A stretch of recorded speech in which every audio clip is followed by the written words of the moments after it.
we wanted to keep it a very small group of close friends so that at least this very, very important event in Poornima's life could be celebrated.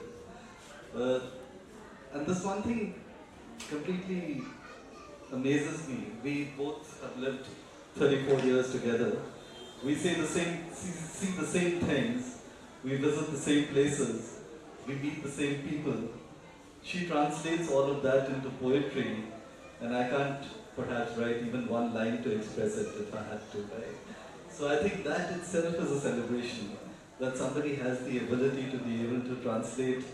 And I saw the same Bilmavetry, by the way. I saw the same people and I met the same, I traveled the same path, right? So I think that is something which is God gifted.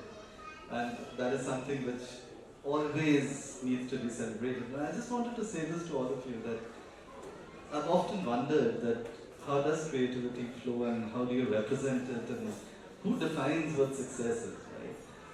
But just the ability to be able to be your own in a space that you can express yourself in different ways. And we are surrounded with such creative people in this audience.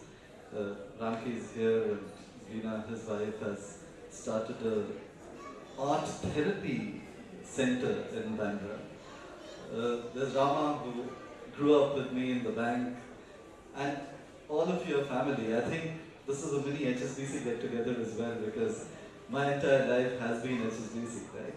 But I'll just say one thing, that I'm very, very proud of you, Poornima. She told me never say that in public, and I said, I'll embarrass you and I will say it in public. Very, very proud of her and Arush. You can understand, in a family of 3, to be surrounded with 2 such incredibly creative people is quite amazing. But 6 books written in less than 6 months, right? So that's really what this is all about. It's something that she discovered, she really had a great flair for only recently, and I wanted to make sure that we had at least the people we care most for in our lives in Mumbai to be with us when we did this. So thank you so much for being here, and I really appreciate that. Thank you. I will. He's a very dear friend of ours. Yeah, I will.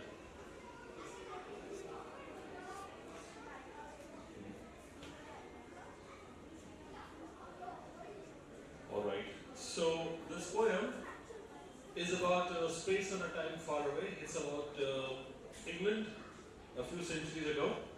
So you can take your mind there, you can imagine the scene as it unfolds, and from what I can read so far, it's sounding very interesting, very evocative. Here we go. Ah, let the chiming bells of England play, a tale of hearts from a bygone day. Lord Edward, with eyes of summer skies, met Lady Elsa, where Avon gently sighs. Her laughter, like the lark's ascending flight, her charm, like the moon on a velvety night. He saw her amidst the roses, red and white, and knew his soul had found its guiding light. They met in secret. They met in secret beneath the ancient oak, where whispers, vows like fragile blossoms spoke. He pledged his life, his honor, and his hand. She gave her heart in that enchanted land. The whispers grew like shadows in the hall, and their stolen moments threatened soon to fall. Lord Edward was bid to cross the seas, a duty called, a fate he couldn't flee. With teary eyes and hearts, both torn and sore, they vowed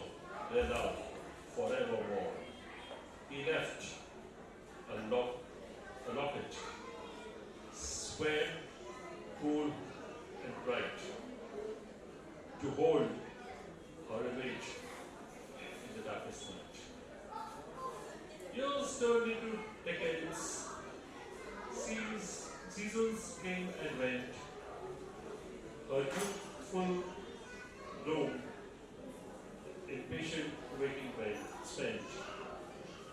Rumors return of battles fought and won, but of her love, no tiding ever spun.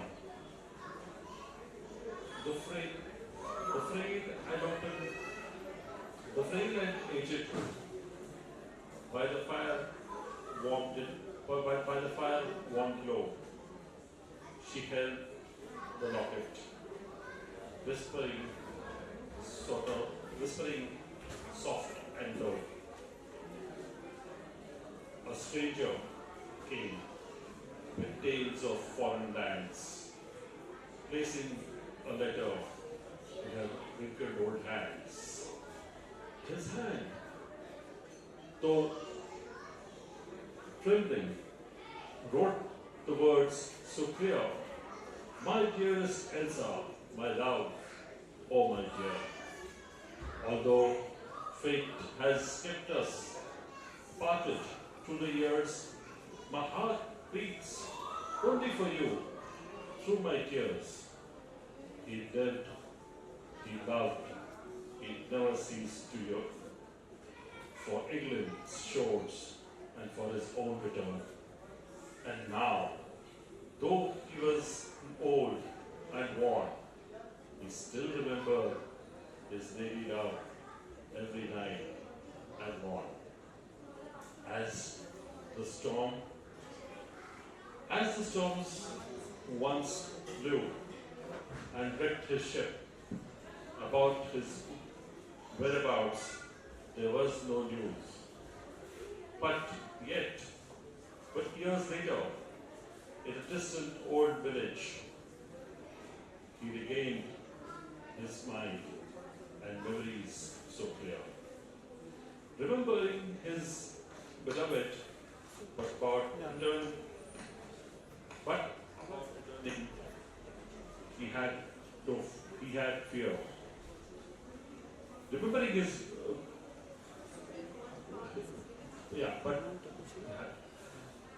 so he called upon his village. Then he called upon his village friend John.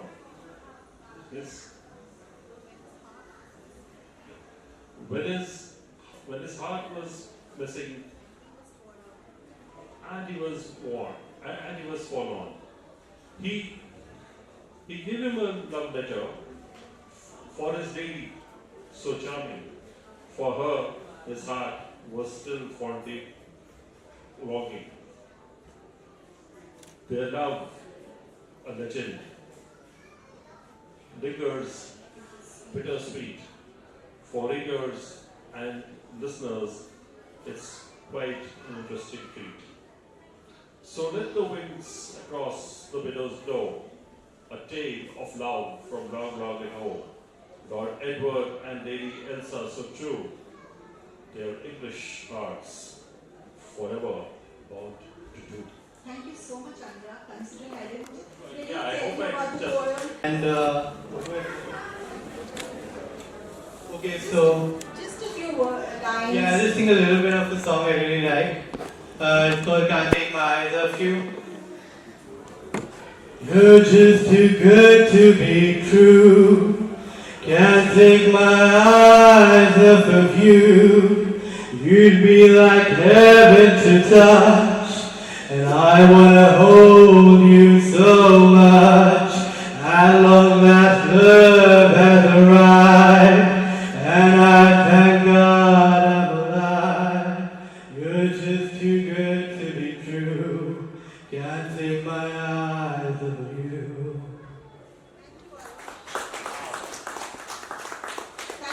But that's a different story.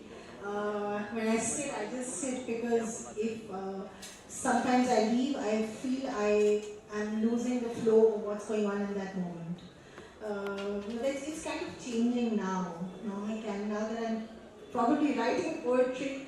So my canvas is sitting there for a while and then I get back to it.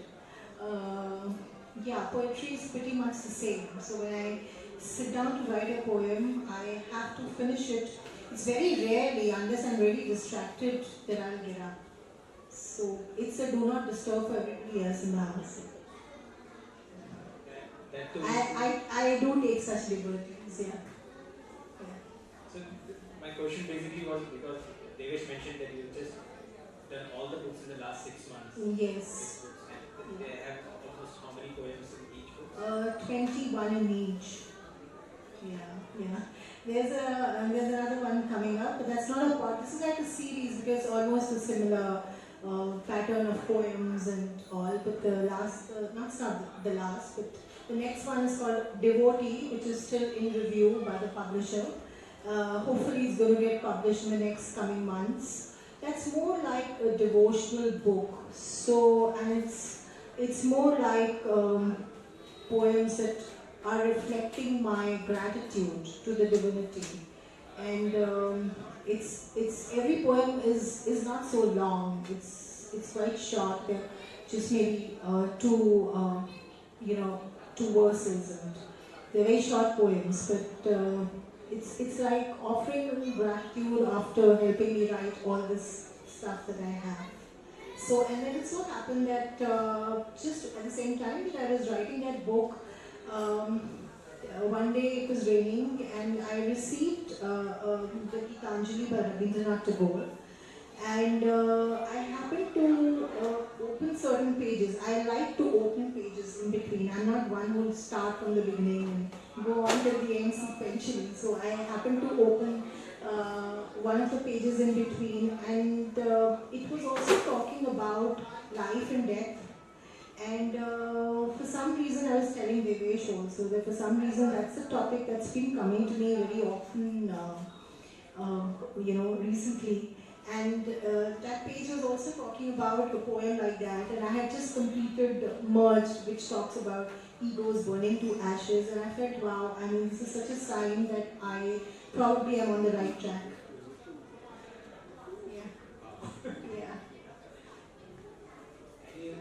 Any other story behind any particular poem which is of it?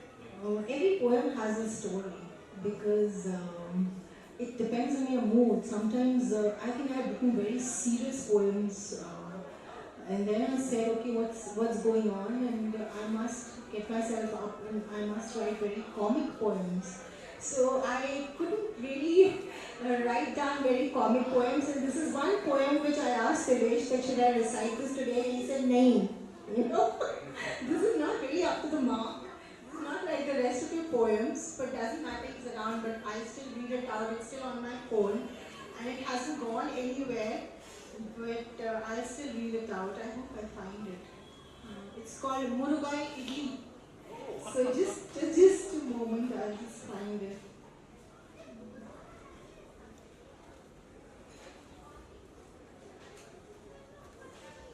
If you find it, for those of you in the